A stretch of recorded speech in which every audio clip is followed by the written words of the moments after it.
వంకాయ పండించే రైతుల్లో ముఖ్యమైన సమస్య మొవ్వ మరియు కాయతొలిచే పురుగు.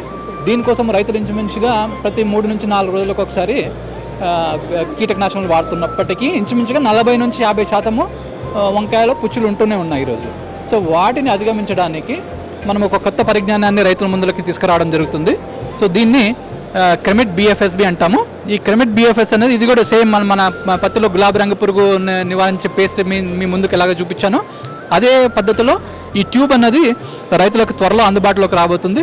దీన్ని కూడా ప్రతి 4 మీటర్లకు ఒకసారి నెలకు ఒకసారి వాడినట్లయితే ఎప్పుడైతే మనము నాటు వేస్తామో నాటు వేసిన మొదటి వారం నుంచి మొదలు పెట్టుకొని ప్రతి నెల వాడినట్లయితే రైతులకి ఈ వంగలో మొవ్వ మరియు కాయతొలిచే పురుగు నుంచి పూర్తి నివారణ ఎటువంటి క్రిమిసంహారక మందులు వాడకుండా సాధ్యమవుతుందన్నమాట. సో ఈ కొత్త పరిజ్ఞానం ఇంకా మార్కెట్లోకి అందుబాటులోకి రాలేదు. త్వరలో ఏటీజీసీ సంస్థ రైతులకు అందుబాటులోకి రావడం జరుగుతుంది.